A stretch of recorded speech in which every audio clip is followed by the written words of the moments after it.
Abramos, queridos, a palavra de Deus no livro de Gênesis, capítulo 21.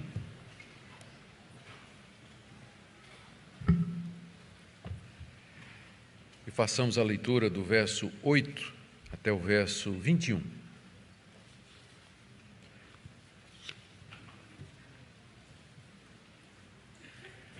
Gênesis, capítulo 21, de 8 a 21. Isaque cresceu e foi desmamado. Nesse dia em que o menino foi desmamado, Abraão deu um grande banquete. Sara viu que o filho que Agar, a egípcia, teve com Abraão, estava zombando de Isaque. Então Sara disse a Abraão: mande embora essa escrava e o filho dela, porque o filho dessa escrava não será herdeiro com o meu filho Isaque. Abraão ficou muito incomodado com isso por causa de seu filho. Mas Deus disse a Abraão: não fique incomodado por causa do menino e por causa da escrava. Faça tudo o que Sara disser, porque por meio de Isaque será chamada a sua descendência. Mas também do filho da escrava farei uma grande nação, porque ele é seu descendente. Na manhã seguinte, Abraão levantou-se de madrugada, pegou pão e um odre de água, pôs tudo sobre as costas de Agar, deu-lhe o menino e a despediu. Ela saiu andando sem rumo pelo deserto de Berseba. Quando acabou a água que havia no odre, Agar colocou o menino debaixo de um dos arbustos e, afastando-se, foi sentar-se em frente, à distância de um tiro de arco, porque dizia: assim não verei o menino morrer. E, sentando-se em frente dele, levantou a voz e chorou. Deus, porém, ouviu a voz do menino, e do céu o anjo do Senhor chamou Agar e lhe disse: o que é que você tem, Agar? Não tenha medo, porque Deus ouviu a voz do menino aí onde você está. Ponha-se em pé, levante o menino, segure-o pela mão, porque eu farei dele um grande povo. Então Deus lhe abriu os olhos e ela viu um poço de água, e indo até o poço, encheu o odre de água e deu de beber ao menino. Deus estava com o menino que cresceu, morou no deserto e se tornou flecheiro.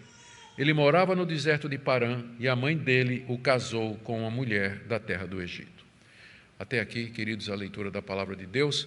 Vamos orar mais uma vez, pedindo a orientação de Deus para a exposição da sua palavra.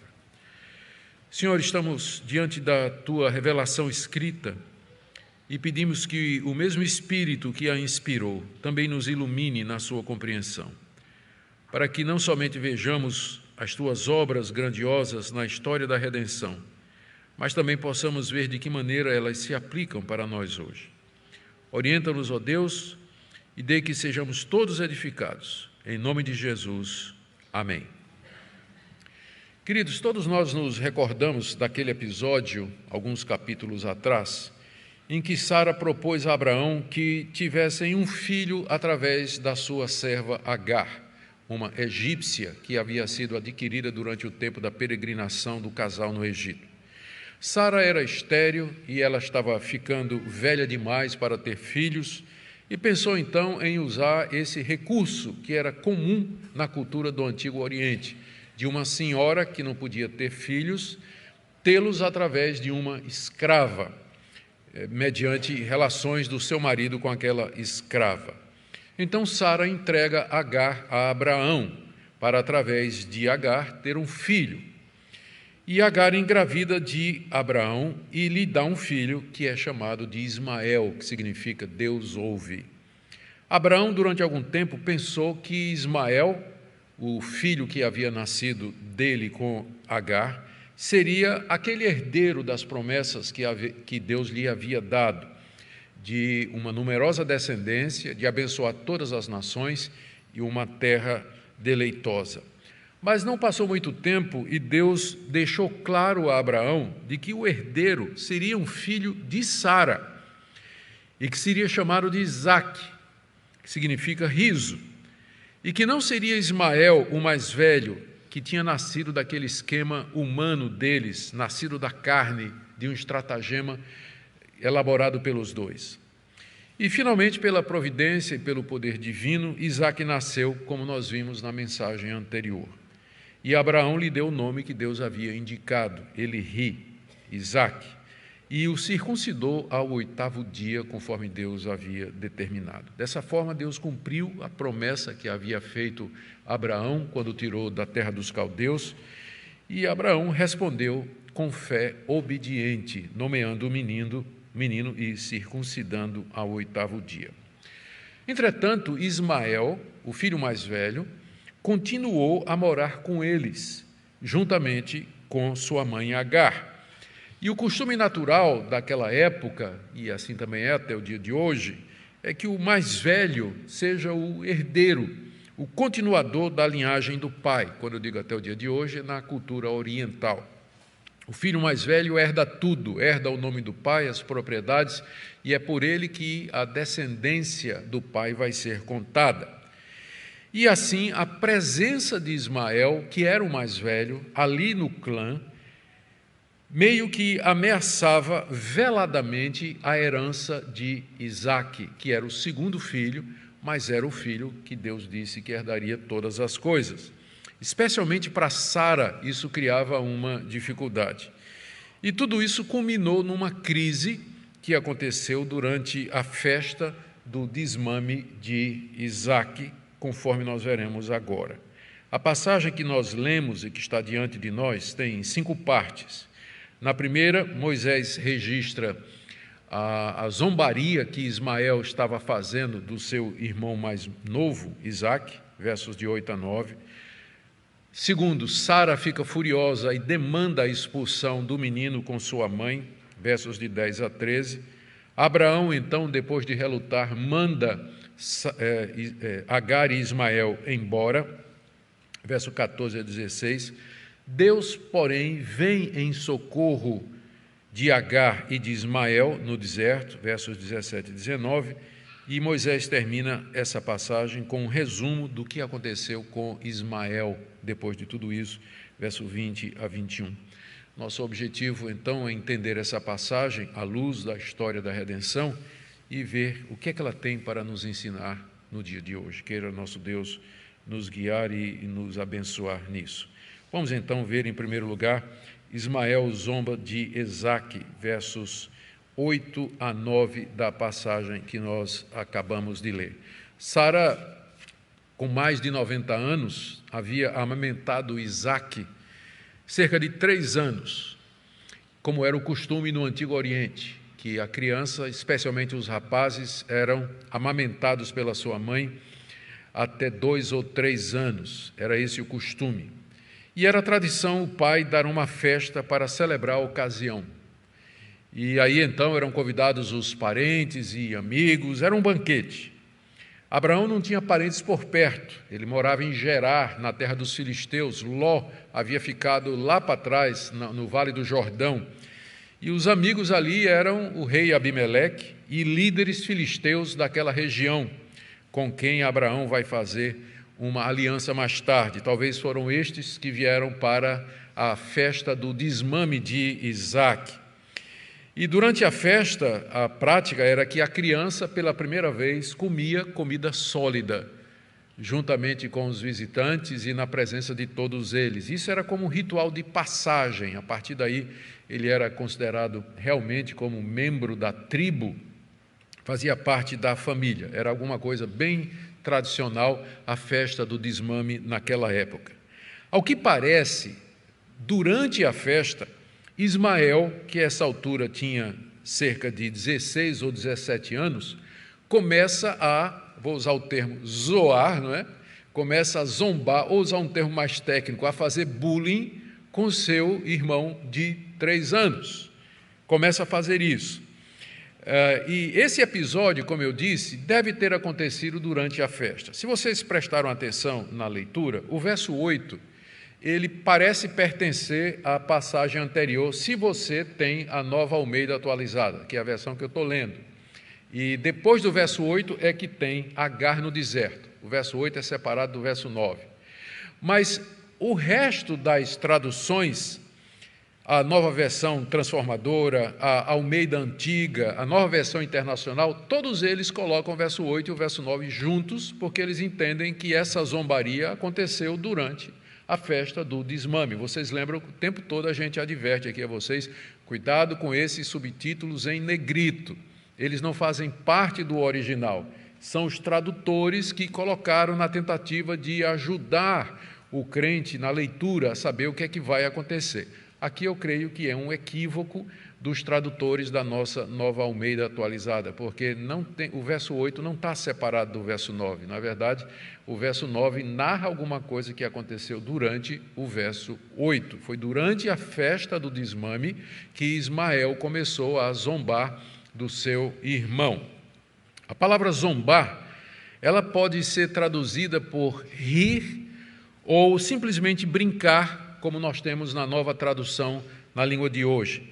Mas era evidente que era uma brincadeira de mau gosto, porque senão como explica a reação de Sara? Como é que vai explicar a reação de Sara, que vai ser uma reação violenta em seguida? E além do mais, o apóstolo Paulo, a gente vai comentar isso mais no fim, quando ele se refere a essa passagem, ele diz que aquele que foi nascido da carne, Ismael, perseguia o que fora nascido do Espírito. Então, essa brincadeira aqui que Ismael estava fazendo com seu irmão era bullying mesmo, estava caçoando do irmão, talvez zombando do nome dele, ele ri, né? Que nome é esse? Zombando, ou qualquer outra coisa do gênero. Como eu disse, o menino era um adolescente de 16 a 17 anos e ele já sabia que tinha perdido os seus direitos de primogenitura para o irmão que nascera depois. E, além disso, tinha o histórico da mãe dele. A mãe dele, a escrava egípcia Agar, tinha zombado de Sara poucos anos, aliás, 17, 16 anos antes, quando Sara havia engravidado dele, de Ismael, ela tinha zombado da sua patroa, porque ela, a escrava, tinha filhos e a patroa não tinha. E já tinha esse histórico de zombaria, né, de rivalidade entre as duas mulheres. E tudo isso pode ter contribuído para Ismael vir a caçoar, zombar, fazer bullying com o seu irmão, cheio de inveja, de ressentimentos e de ciúmes. O que era para ser uma festa, agora termina com um grave problema familiar. Às vezes acontece isso, né? Às vezes acontece isso. O que era para ser um momento de felicidade na família, acontece alguma coisa e aí a coisa termina amarga. O caldo entorna, e foi o que aconteceu. Diz aí no verso 9 que Sara viu que o filho que Agar a egípcia teve com Abraão estava zombando de Isaque, seu filho. Note que o texto aqui se refere ao menino não pelo nome, na verdade, nenhuma vez na passagem aparece o nome de Ismael. Ele é sempre o filho da escrava ou o menino. O nome dele nunca é mencionado, talvez porque a intenção de Moisés é mostrar o seu status secundário. Ele não é o herdeiro, apesar de ser o mais velho. Ele não é nem chamado pelo nome aqui. Ele é referido dessa maneira. Sara estava muito consciente do que Deus havia prometido, ou seja, de que o herdeiro de Abraão seria Isaque, o filho que Sara, havia dado a ele. E Deus havia deixado isso claro em pelo menos 2 ocasiões anteriores. Não vai ser Ismael o herdeiro vai ser Isaque, nascido de Sara, sua legítima esposa. Mas, apesar disso, Sara também sabia que Abraão gostava muito de Ismael, seu filho mais velho, e que, inclusive, durante um tempo, tinha pensado que ele seria o herdeiro.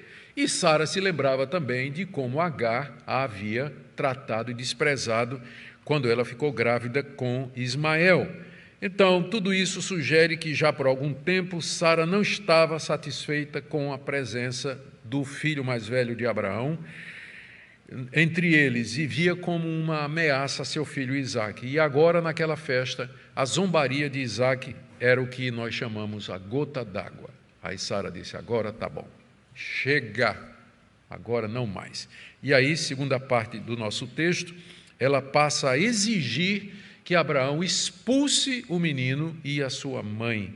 Versos de 10 a 13. Ela se dirige a Abraão e demanda providências que considera certas. E que providências são estas? A providência era, como diz aí o verso 10, Sara disse a Abraão: mande embora essa escrava e o filho dela, porque o filho dessa escrava não será herdeiro com o meu filho Isaque. Esse sempre foi um problema da poligamia, não é? É que, de repente, o patriarca ele vai ter que decidir entre uma mulher e outra ou entre um filho e outro.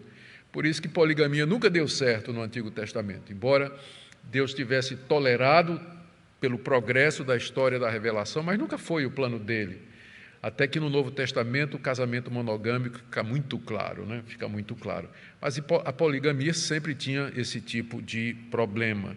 Agora, as duas rivais estão em briga e Sara demanda a expulsão da sua rival Agar, juntamente com o seu filho.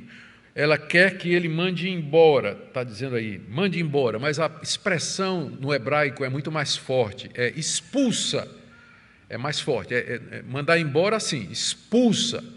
E com isso ela queria que Abraão deserdasse. Isso significaria um rompimento definitivo de laços, seria uma declaração pública de que Abraão reconhecia de que o filho mais velho não seria o seu herdeiro, ele estava sendo deserdado, não faria mais parte da sua herança.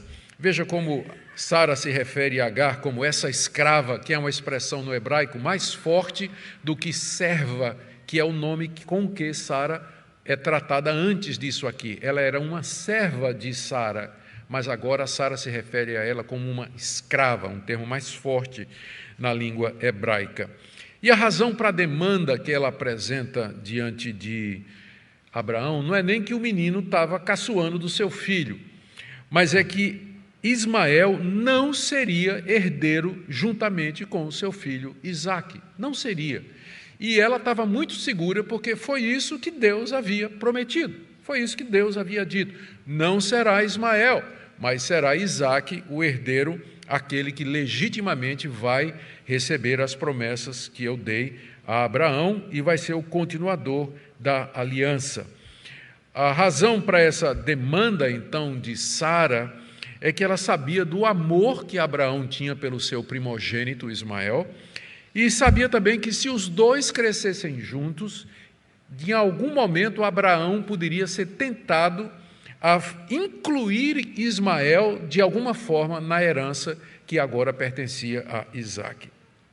Por isso que Sara, a motivação pode ter sido errada, não é? A motivação podia ter sido errada, mas Sara estava certa. Ela estava correta, ela estava baseada na palavra de Deus, do que Deus tinha dito. Não vai ser Ismael, não, mas é Isaque. Bom, Abraão não ouviu isso com bons olhos, aliás, não ouviu isso com bons ouvidos, né? Não viu isso com bons olhos, está aí no verso 11. Abraão ficou muito incomodado com isso por causa do seu filho. A nossa versão anterior, Almeida atualizada, traz isso, foi muito penoso para Abraão. A Septuaginta, que é a tradução grega, diz assim, que essa palavra pareceu muito dura para Abraão.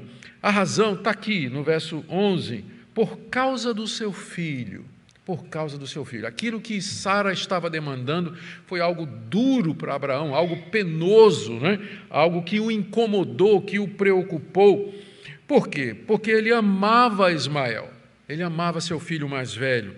E havia um período em que ele tinha acreditado que ele seria o herdeiro, e ele acalentava provavelmente no coração alguma chance de ver Ismael participar da linhagem, da promessa de herdar junto com Isaque. E eu imagino a cara feia de Abraão, a maneira como ele reagiu quando Sara chegou e demandou a expulsão do seu filho mais velho juntamente com sua mãe Agar. Mas Deus, na sua misericórdia, interveio na crise familiar, como diz aí os versos 12 e 13. Deus falou com Abraão. E esse é o nosso Deus, é o Deus que em momentos de dificuldade, momentos de angústia, de decisão, é o Deus que vem ao nosso encontro para nos abençoar, para nos guiar e nos orientar. Naquela época do Antigo Testamento, costumeiramente Deus falava através de sonhos, através de visões durante a noite, e que foi durante a noite, transparece do verso 14, porque diz no verso 14 que na manhã seguinte, logo de madrugada, Abraão se levantou. Então sugere que essa fala de Deus foi na noite anterior. Na noite da crise, então, Deus se revela ao seu servo mais uma vez. E o que é que ele disse a Abraão na visão em que lhe apareceu? Primeiro, não fique incomodado por causa do menino e por causa da escrava. Não te pareça penoso, Abraão. Não fique angustiado com isso. Você não pode olhar para isso da perspectiva de pai para filho, né? O que você está sentindo é o amor natural que um pai tem pelo seu filho. E você não deveria deixar isso interferir, porque nós estamos tratando aqui de realidades que são maiores do que isso. Lembrando as palavras de Jesus: quem ama seu filho mais do que a mim, não é digno de mim. Então, não se preocupe com o que vai acontecer com a criança e nem com a escrava. É a primeira palavra de Deus para Abraão.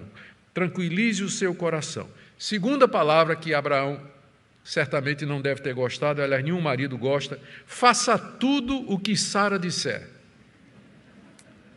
Eu acho que essa foi a palavra mais dura aqui de toda, que Deus disse para Abraão: faça tudo o que Sara disser. Como eu disse, os motivos de Sara podem não ter sido os melhores. Ela estava com ciúme do seu filho, estava se sentindo ameaçada pela presença de Agar e de Ismael, e ela estava pensando nela e no seu filho. Era essa a motivação. Mas ela estava certa, porque ela estava apoiada na palavra de Deus. Aqui é um caso de alguém que faz a coisa certa pelo motivo errado. O certo é que a gente faça as coisas certas pelos motivos certos. E também tem gente que faz coisa errada, mas pelo motivo certo, não é? Acontece todas essas variações. Sara aqui é o caso de alguém que está fazendo o que é certo, mas pelos motivos errados. Então, nesse caso, Deus disse a Abraão: escute o que a sua mulher está dizendo, porque nesse caso ela está correta, ela está baseada na minha palavra, naquilo que eu disse que eu haveria de fazer. Terceira coisa que Deus disse a Abraão ali é que Isaque e seus filhos é que seriam considerados como descendência de Abraão. Essa é uma passagem muito importante, ela é usada algumas vezes no Novo Testamento, como eu irei mostrar. Mas, por enquanto, vamos apenas ficar aqui no final do verso 12. Então, ainda no verso 12, primeira coisa que Deus disse: não se preocupe com a criança e com a mãe dela.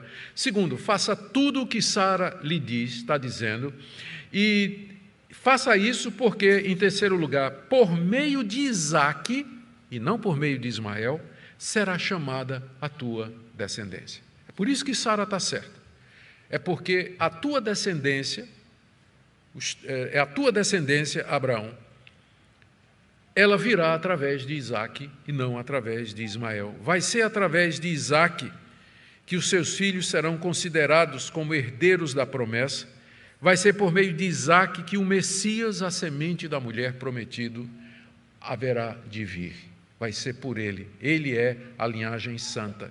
Então, você vai obedecer a Sara, porque Sara está correta. E a quarta coisa que Deus diz a Abraão naquela visão é que ele cumpriria a promessa que ele já tinha feito de abençoar Ismael, verso 13. Também do filho da escrava farei uma grande nação, porque ele é seu descendente. O também aqui é porque estava incluído na promessa de que, através de Isaque, Deus traria a Abraão, ou faria de Abraão, uma grande promessa, uma grande nação.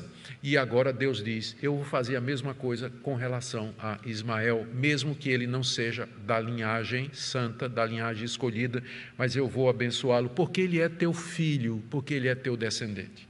Aqui Deus está sendo coerente, porque Deus prometeu abençoar Abraão e a sua descendência. E todo mundo que de alguma forma estava relacionado com Abraão, Deus abençoava. Como abençoou Ló, o seu sobrinho, que ele livrou lá de Sodoma e Gomorra, daquele dia da destruição. Então, da mesma forma, ele aqui vai abençoar Ismael também. Nem Ló, nem Ismael são da descendência santa. Eles não serão parte daquela linhagem prometida de que viria o Messias e herdaria as promessas, mas porque era filho natural de Abraão, Deus haveria de abençoar o menino, como ele diz aqui no verso 13. Essa promessa aqui, ela foi feita cerca de 4 anos antes, quando Deus deu a circuncisão. Olha o que diz Gênesis 17, 20. Quanto a Ismael, eu te ouvi, abençoá-lo-ei, falo-ei fecundo e o multiplicarei extraordinariamente. Gerará 12 príncipes e dele farei uma grande nação. Deus já tinha dito isso fazia 4 anos, cerca de 4 anos a Abraão, e aqui ele reitera a promessa: não se preocupe com seu filho Ismael, porque eu vou abençoá-lo também e vou fazer dele uma grande nação. E disse inclusive: de Ismael virão 12 príncipes. O contraste, não é? Em oposição a Isaque, que teve Jacó, que teve os 12 patriarcas de Israel. Muito bem, mas agora o ponto é esse aqui: a consistência de Deus em abençoar todos aqueles que eram filhos de Abraão. E vamos então para a terceira parte aqui do nosso texto, quando Abraão manda Ismael e Agar embora. Apesar do grande amor que Deus tinha por seu filho Ismael, ele amava Deus mais ainda. Ele amava seu filho Ismael, mas ele amava Deus mais ainda, tanto é que logo de madrugada, no dia seguinte, ele se levanta para obedecer à voz de Deus. Queridos, Abraão pode ter vacilado algumas vezes, e de fato vacilou. Nós vimos aqui casos que são indignos do nome do patriarca e do status que ele tem na Bíblia, mas Abraão era um homem de fé que amava a Deus de todo o seu coração, e quando chegou a hora de escolher entre Deus e o seu filho, ele escolheu a Deus, escolheu obedecer a Deus e fez o que Deus havia mandado. Ele se levanta de madrugada daquela noite, para obedecer ao Senhor, verso 14, e ele prepara e entrega a Agar suprimentos para a viagem. O verso 14 menciona que ele deu pão, e essa palavra aqui pode incluir outros tipos de comida, e um odre de água, que era um saco de couro, geralmente feito de pele de cabrito, e que cabia cerca de 12 litros. As pernas do cabrito funcionavam como alças que eram usadas para levar nas costas. E diz aqui o texto que ele pegou o pão, os víveres e o odre de água de 12 litros e colocou tudo nas costas de Agar. Deve ter sido um adolescente folgado, né? De 17 anos, mas é a mãe que vai levar tudo. E bem típico, né, dos dias de hoje também, dos adolescentes de hoje.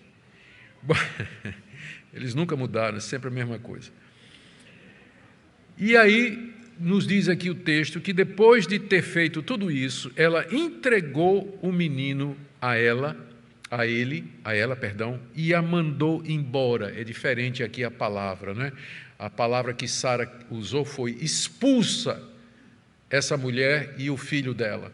E aqui está dizendo que Abraão a despediu, talvez com lágrimas de um pai, de que vê o seu filho partir, quem sabe, para todo sempre. Mas ele amava a Deus e sabia que tinha de obedecer a Deus e fez o que tinha que fazer. E com aquele ato, Abraão estava definitivamente deserdando Ismael, seu filho mais velho, e mostrando a todos que ele não era e nem seria o seu herdeiro, mas sim Isaque. E aí, despedidos do clã de Abraão, Agar e Ismael saem na direção de Gerar, para o sul. Se você der uma olhada no mapa, ela vai descer na direção do Egito. Lembre que Egito era a terra de Agar. Foi lá, durante a peregrinação de Abraão, que ela foi comprada como escrava, ou dada como escrava, pelo rei Faraó, e fazia parte agora da família de Abraão. Mas agora ela não tem mais nada a ver com a família de Abraão, e ela volta para a sua antiga família. Ela está no rumo do Egito. Mas diz o texto aí que ela começou a vagar sem rumo. Veja aí o final do verso 14. Ela saiu andando sem rumo pelo deserto de Berseba. Berseba é a região mais extrema da Palestina. já encaminhando-se para o Egito. Próxima cidade vai ser Sur, que já marca as fronteiras do Egito. Então, ela, no caminho ali, ela se perdeu, talvez pela angústia, porque ela tinha feito esse caminho antes, quando primeiro ela fugiu de Sara. Só que dessa vez ela estava desorientada, ela estava meio angustiada, sem perspectiva nenhuma, e geralmente quando a gente faz isso, a gente perde o caminho. A ansiedade é um péssimo GPS. Ela leva a gente por caminhos que a gente se perde, não era o que a gente queria. O fato é, de uma maneira ou de outra, os dois ficaram perdidos no sul do deserto de Beceba, uma região inóspita, uma região de sol escaldante, uma região perigosa para viajar.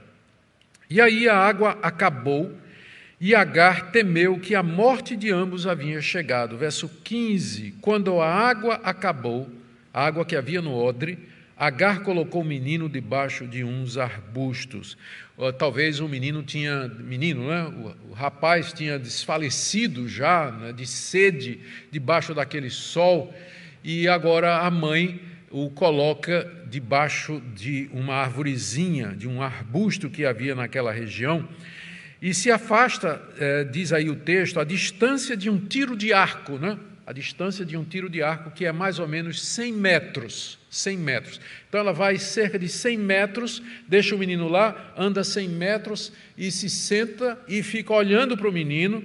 Ela diz assim: eu não quero ver o meu filho morrer. E ela começa a chorar em alta voz, diz aí o texto. Afastou-se e foi sentar-se à frente, à distância de um tiro de arco, porque dizia: assim não verei o menino morrer. E sentando-se em frente dele, 100 metros em frente dele, levantou a voz e chorou, que é o que qualquer mãe faria. Angustiada pelo seu filho, chegou a hora da morte, não tinha esperança, estava sozinha, não havia perspectiva, não sabia onde estava, a água tinha acabado, era uma situação completamente de crise. Ela já tinha passado por uma situação parecida antes, não é? Quando, cerca de 17 anos passados, ela tinha fugido da casa de Abraão, após ter engravidado de Abraão, tinha caçoado de Sara, humilhado por ela, e fugiu. E ela tinha seguido por aquele mesmo caminho. E Deus a encontrou à beira de um poço e disse: volte e se humilhe diante da sua senhora. Mas aqui agora, Deus vai encontrá-la outra vez. Mas Deus não vai mandar ela de volta, porque o destino dela está selado. Não é? Ela não faz mais parte da vida de Abraão, nem Ismael, o menino.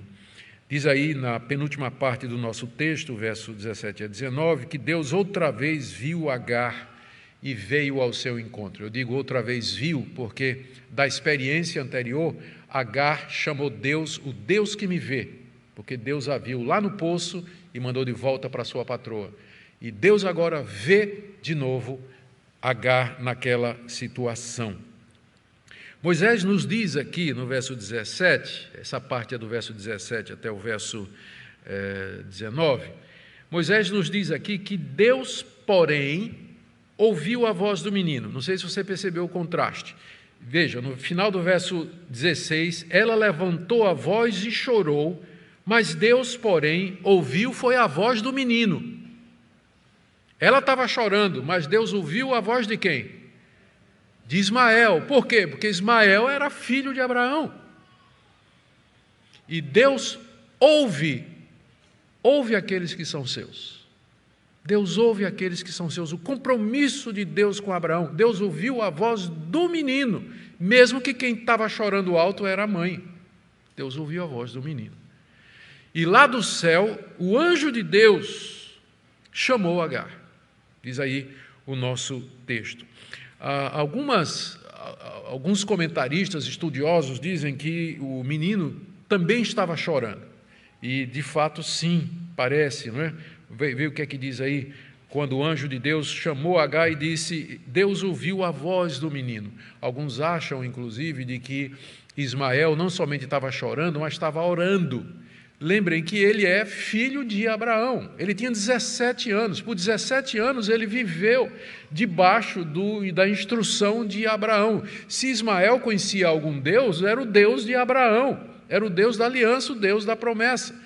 Por isso, vários estudiosos comentam aqui, não é, que enquanto Agar estava chorando, Ismael estava orando, e Deus ouviu, foi a voz, a oração de Ismael, clamando a Deus na sua angústia, quem sabe reconhecendo a besteira que ele tinha feito, a zombaria, e esquecido que Deus tinha dito, que abençoaria quem abençoasse Abraão e amaldiçoaria quem amaldiçoasse Abraão.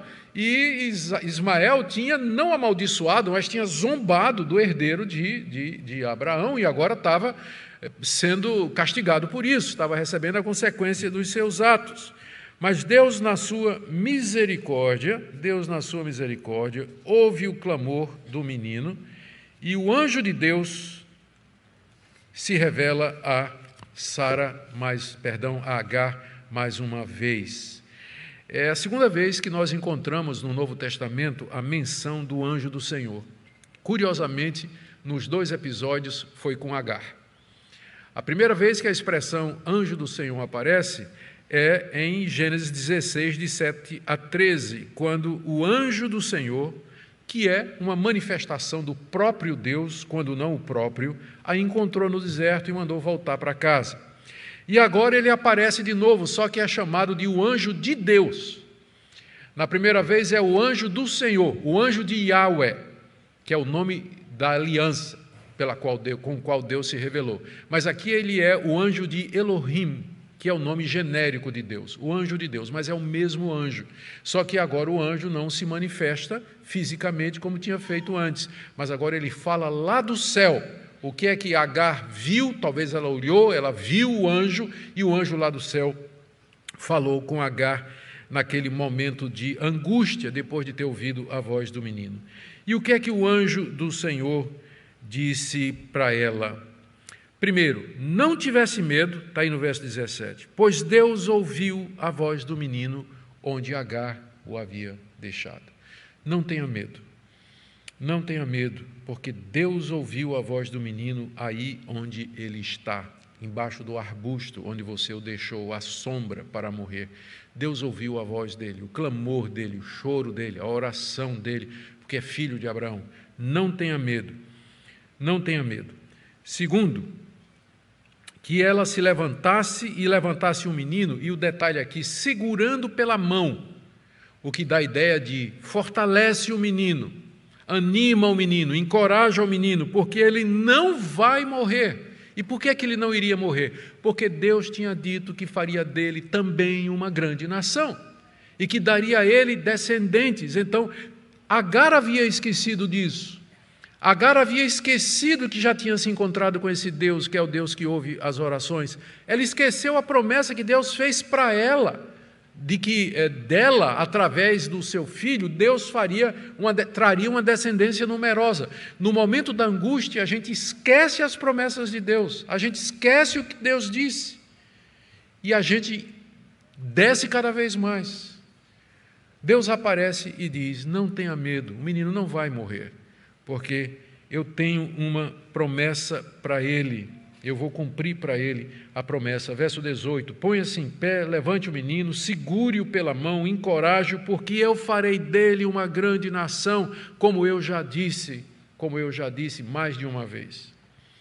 E em seguida Deus abre os olhos de Agar para ela ver um poço d'água.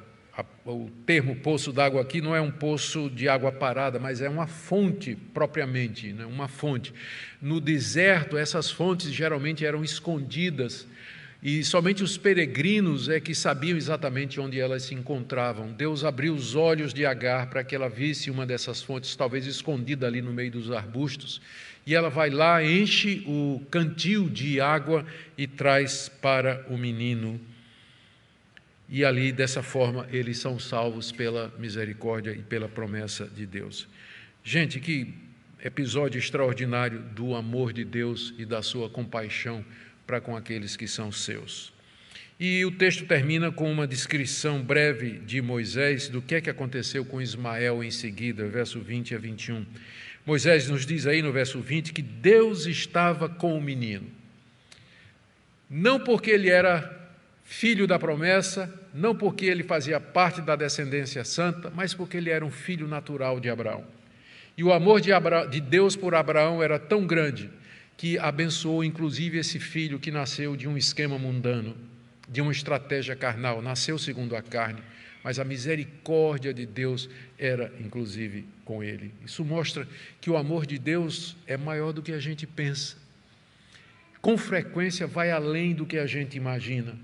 E que Deus é compassivo até com pessoas que a gente olha e diz assim, não é possível que Deus tenha misericórdia, que Deus tenha compaixão de uma pessoa dessas. Pois é, Ele tem. É muito mais do que a gente pode imaginar. Deus estava com o menino. Estar com o menino significa, no contexto, que Deus o abençoou, Deus o fez prosperar, Deus o guardou dos perigos do deserto e Deus velou pelas suas promessas para cumpri-las na vida de Ismael. Segunda coisa que Moisés nos diz aqui é que ele fixou residência no deserto. Diz que ele cresceu, morou no deserto. E no verso 21 diz, ele morava no deserto de Parã. Parã era a região que hoje é a Arábia. Ismael é o pai dos árabes.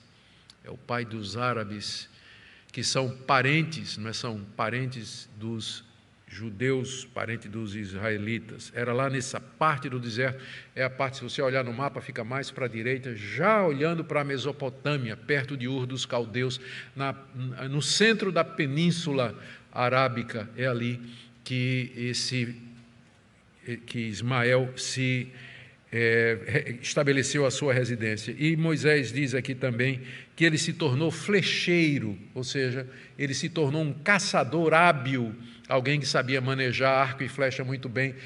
Quem sabe isso tem alguma coisa a ver com o que aconteceu quando ele era criança, né? Que sua mãe o colocou à distância de um tiro de arco, e ele se torna um arqueiro, né? Alguns veem uma coincidência aí, intencional, no texto, essa relação da profissão dele com aquele momento que marcou sua vida, em que ele quase, de fato, morre. E a quarta coisa que diz é que ele se casou com uma egípcia, que a mãe dele arrumou um casamento para ele. Como o pai ele não tinha, né? Estava separado de Abraão, praticamente ele não tinha pai, então a sua mãe, Agar, foi na sua parentela, na sua família, e arrumou uma esposa para Ismael, e ele casou-se com uma mulher egípcia. Isso que aconteceu com Ismael. Queridos, estamos prontos aí agora para terminar a nossa passagem. Só para vocês quiserem depois, nós vamos chegar lá. No capítulo 25, Moisés registra a genealogia de Ismael, inclusive os 12 príncipes que vieram dele. Deus cumpriu plenamente as promessas que foram feitas. O que é que Moisés queria ensinar aos israelitas? São duas lições que eu queria tirar aqui. Primeiro, mais uma vez, como Deus é fiel e como Deus cumpre a sua palavra, como Deus se comprometeu com Abraão e cumpriu tudo o que ele disse. Lhe deu um filho, conforme havia prometido, um filho nascido de Sara, sua mulher estéril e já idosa, confirmou esse menino, Isaque, como sendo herdeiro da promessa. Por amor a Abraão, protegeu e abençoou Ismael, filho dele segundo a carne. Esse Deus é totalmente fiel, completamente confiável. Portanto, os israelitas, a quem Moisés está escrevendo esse livro, podiam confiar de que cumpriria, esse Deus haveria de cumprir a sua promessa relativa à terra. Os israelitas estavam prestes a atravessar o Jordão para conquistar a terra. E os moradores daquela terra eram muito mais poderosos, militarmente falando, do que os israelitas. A única esperança dos israelitas era Deus com eles. E esse Deus haveria de estar com eles, porque Ele é o Deus da aliança, Ele é o Deus fiel.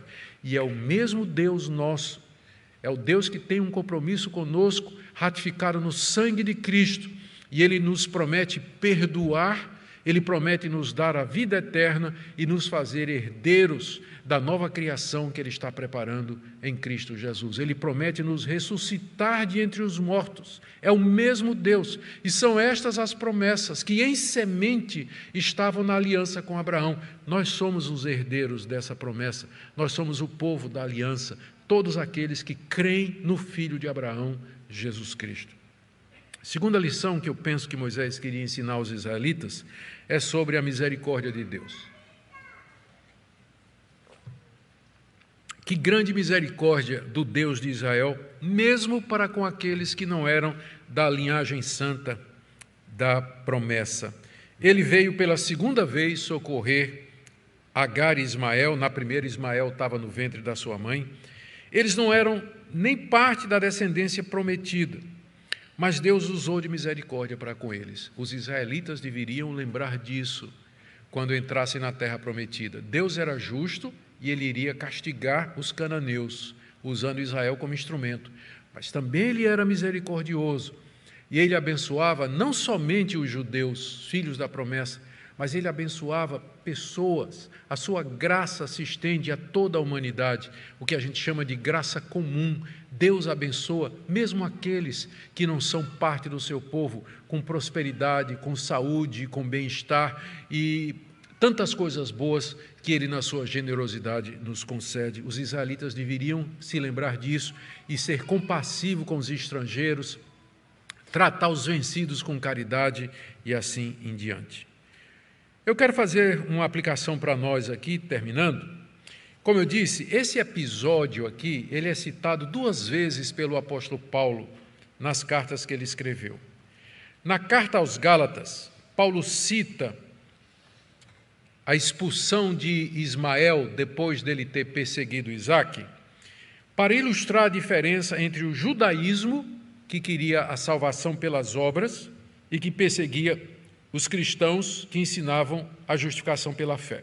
Olha o que é que Paulo diz aqui em Gálatas capítulo 4, 28 a 31. Vocês, irmãos, ele está escrevendo para os crentes da Galácia, vocês, irmãos, são filhos da promessa como Isaque. Como, porém, no passado, aquele que nasceu segundo a carne, Ismael, perseguia o que nasceu segundo o Espírito, Isaque, é aquele episódio da zombaria, assim também acontece agora. Ou seja, os judeus perseguiam os cristãos. Mas o que diz a Escritura? Manda embora a escrava e seu filho, porque de modo nenhum o filho da escrava será herdeiro com o filho da mulher livre. Portanto, meus irmãos, nós somos filhos não da escrava, mas da livre. Veja como Paulo usa esse episódio para provar que a salvação é pela graça, que os cristãos são como que filhos descendentes espirituais de Isaque, da mulher livre, que era sua mãe, Sara. Enquanto que os judeus, na tentativa de salvar-se pelas obras, eram iguais a Agar, que gerou um filho como resultado do esforço humano. Comparando salvação por obras e salvação pela graça. Nós somos filhos da mulher livre, nós somos herdeiros espirituais de Abraão. A justificação é pela graça mediante a fé em Cristo Jesus e não por estratagemas humanos como Abraão quis fazer junto com Sara com respeito a Agar para ter um filho. Segunda passagem onde Paulo cita esse mesmo episódio é em Romanos, quando ele quer embasar a doutrina da eleição e explicar por que Deus não falhou com a nação de Israel. Romanos 9, de 6 a 8. Não pensemos que a palavra de Deus haja falhado, porque nem todos os de Israel são de fato israelitas, nem por serem descendentes de Abraão são todos filhos. Pelo contrário, aí ele faz a citação, por meio de Isaque será chamada a sua descendência.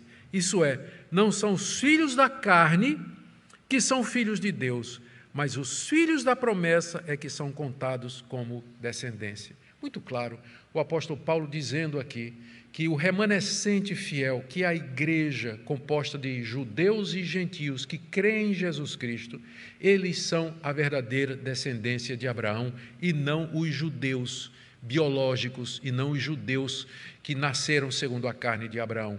Ou seja, dentro de Israel há o verdadeiro Israel espiritual, que somos nós, que cremos no Filho de Abraão, que cremos no Senhor Jesus Cristo. Esse episódio, portanto, serve para mostrar o seguinte, que a salvação sempre foi pela graça, Essa passagem é muito boa para aqueles que acham que no Antigo Testamento era por obras, não é? Ou pela lei.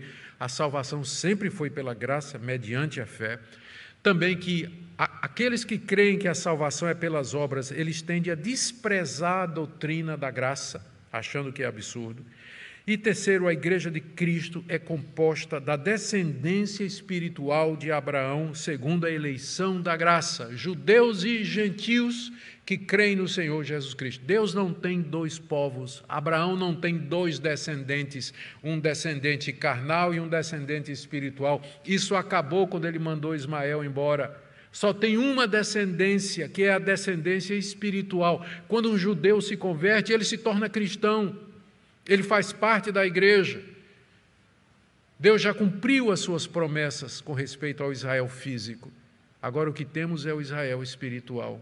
Essa nação de pessoas que creem no Senhor Jesus, de todas as línguas, povos e tribos espalhadas pelo mundo. Por fim, queridos, essa história nos encoraja a buscar a Deus em meio ao nosso sofrimento e angústia. Quando estamos sofrendo as consequências dos nossos erros, chorando à sombra do arbusto. Deus ouviu a voz do menino. Que Deus ouça a sua voz e que Deus lhe abençoe, que Deus lhe console com suas promessas e com esse evangelho, com essa graça que é maior do que o nosso pecado.